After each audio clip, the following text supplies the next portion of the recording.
Faktikisht vlera e pronës, të cilën e kam përfaqësuar, ka bërë rreth 250.000 euro, po gjykata ka kërku ma sigurisë 10%, 21.000 euro. Unë i kam kërku, do të mi pas 21.000 euro, ai nuk i ka pas gjitha mjetet, njerë mi ka qitë 9.300 euro, njëherë 11.300 euro.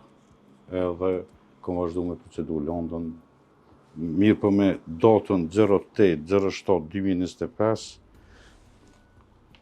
faktikisht ka thirrë me telefon, tha nuk mund është me, faktikisht e kam marrë një avokat tjetër, faktikisht ja kam caktu masën e sigurisë, mirë po më dhanesa, se di, nuk muj mi caktu seanca gjyqësore i cakton gjykata.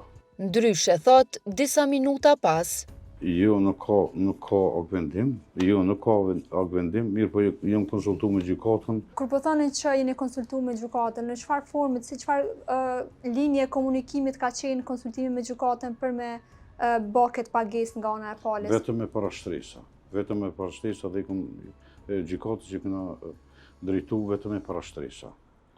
Po, a ka një dokument që dëshmon që gjykata e ka kërku këtë shumë për 21.000 eurosh? Jo, na e propozojmë të një gjykata ose e merr vendim, ose në bazë krijimit kushteve ligjore, ose e merr vendim ose se merr. Pra, jo si përfaqësues keni propozu vetë shumë për 21.000 euro, ndoshta kjo nuk është kërkuar nga ana e gjykatës? Jo, unë i kam propozu gjykatës, gjykata u pajtu me parashtresë, u pajtu gjykata.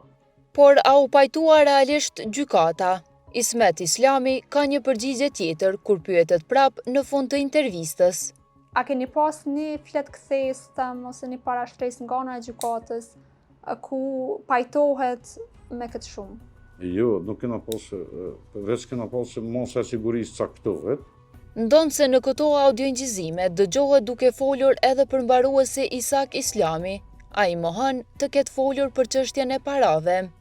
Vetëm kam qenë do të të prezente, do të të vllau është i autorizuar dhe nuk kam mujt me dhona i këshill, po do të nuk kam dojnë me lanë që vllau është i autorizuar do të lidhur me procedurat.